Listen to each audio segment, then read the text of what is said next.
Hey everybody, Gene Clark back with you today, and I'm excited to bring you my review of Integrity by Dr. Henry Cloud. Before we get started, you may have noticed if you've watched some of my other videos, I don't have a book in this area right here.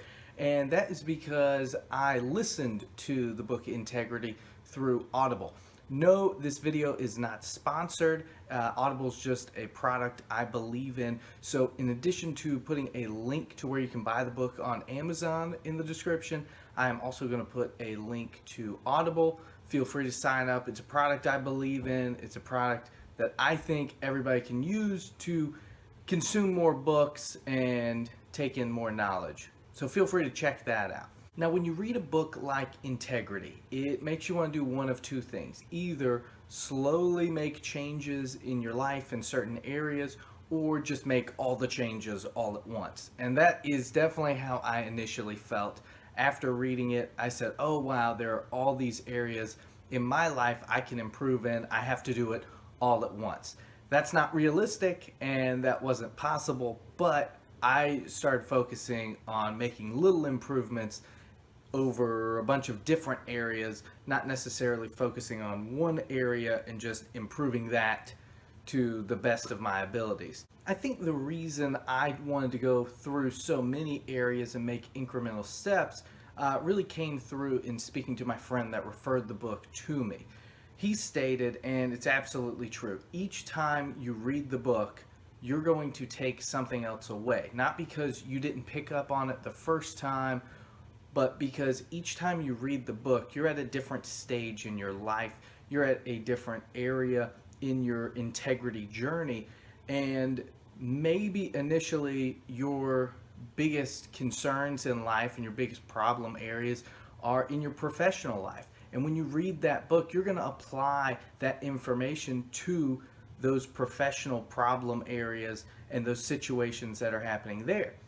Whereas the first time I read it, my mind was really focused on my personal life, on my kids. And so I took a lot of what was in that book and interpreted it in a way that focused more on my family life and on my kids and really improving myself as a dad and how I can be a better leader in my family.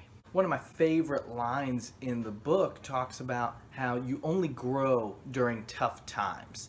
And like I said, when I read the book for the first time, I really focused on my kids. Those were the ones who were on my mind. And they were 2 and 4 at the time. Now they're 3 and 5. And anybody out there that has small kids, y'all know times are tough and they can be tough often. But it's just important to embrace those problems and take a step back and say, okay, how can we grow? How can I be a better dad? How can I work with them to be the best role model I can be? And the same was true for my friend. When he read the book the first time, he wasn't having any problem areas in his personal life. He was more concerned about some issues he was having with employees at his business. So when he read the book, he related it more on that professional side, and he related it to, okay, how can I help these employees overcome their issues? How can I help them grow? And how can I be the best leader to them that I can be? I think the biggest takeaway, though, that everybody can get out of integrity is that we need to redefine our definition of integrity, because we are all pretty much, for the most part, good, honest, ethical people. And integrity isn't so much about that. It's overcoming those deficiencies that we have that are holding us back. And when these problem areas occur within integrity, how do we rise to the occasion? How do we overcome those obstacles? How do we continuously improve ourselves and continuously work towards that integrity as it's defined in this book by Dr. Henry Cloud? When you understand where integrity comes from, you can understand where your weaknesses are. And when you understand where your weaknesses are, you can finally understand how to grow. Not trying to focus on one topic too much, but this is where I was when I read the book, and it just really has stuck with me.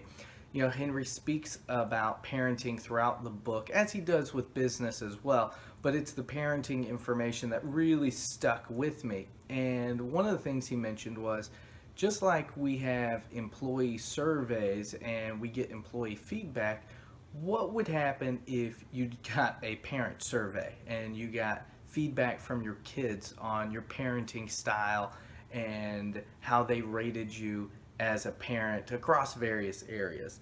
And of course you'd get, crazy feedback from kids, but there would be some truth in that. And what negative realities would we have to face as parents in our parenting style?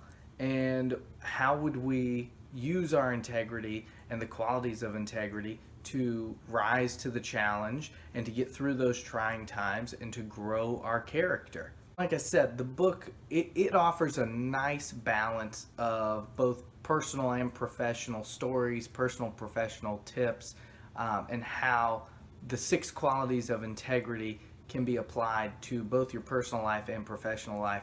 But as a dad, I do feel that responsibility to be a great leader for the family and for my kids, and be that mentor, be that person they can look up to really help guide them on their journey throughout life. Because of this, that I think my 2 favorite qualities of integrity were number 4, embracing negative realities, and number 5, causes growth and increase. Embracing negative realities is one of my favorites because I think it really helps put things back into perspective. In the social media world we live in, everybody's able to put their best life out on the internet and take pictures 100 times and put up the perfect one, or put up status updates that, oh, my life is perfect, my life is wonderful, nothing's ever wrong. Maybe when they're making videos, they cut out all those bad takes and they only show you the best ones. Wink, wink. But it really helps put it back into perspective that when you've got these negative realities in your life, if you really want to grow, if you really want to better yourself, you've got to find a way to turn that negative reality into a positive situation. And we all need this because we all have bad days. We all have issues in our lives, some bigger than others. Sometimes it's just a little thing, but sometimes it can be a really big issue you're facing, a really big problem you've got.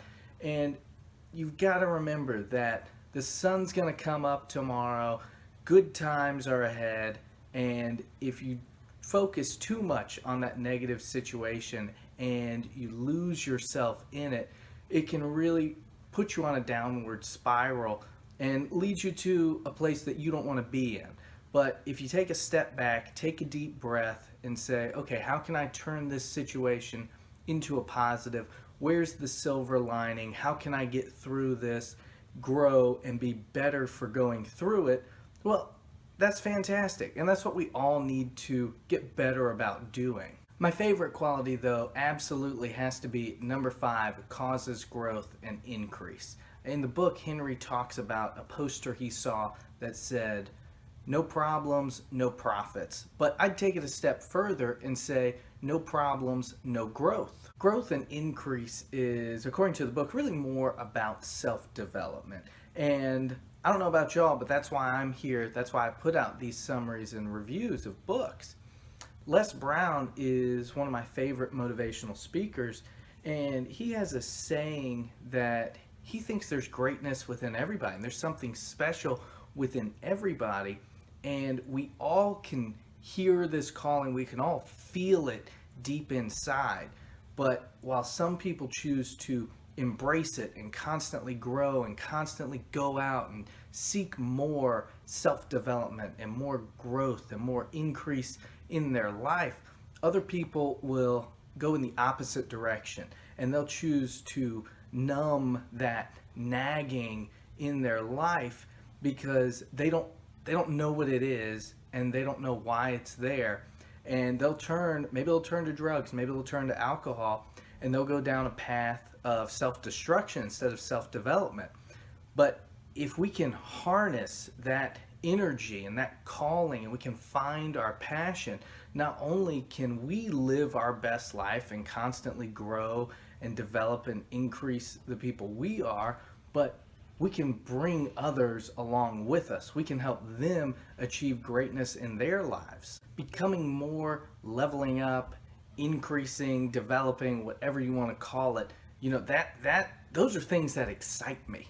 That is my passion. And I want to bring it to all of you, and I hope that anybody here that's watching the video, even if that's not your passion, I hope that's what you're here for. That's what led me to start this YouTube channel. That's what led me to put out all these book reviews and these book summaries. If you are struggling with something and you don't know what that feeling is, and you've been ignoring it, embrace it. Dig down deep, because that's going to be the thing. As soon as you find whatever that nagging is inside of you, as soon as you let it go and you let it out, you're going to be jumping out of the bed at 4 or 5 o'clock in the morning, full of life, full of energy, ready to go. You're going to be full of motivation and full of energy all day long, because you have found your why. You've found what motivates you, and it's a great feeling, and I hope all of you find it. The last thing I'm going to leave you with is something Dr. Henry Cloud talks about in an interview. It's not even discussed in the book, but he talks about this gap you have every morning when you wake up, and that gap is between who you are today and who you want to be. And I think that ties back into the book, because that's all about self-development, and that's all about building your character and growing your integrity and growing those 6 qualities of integrity.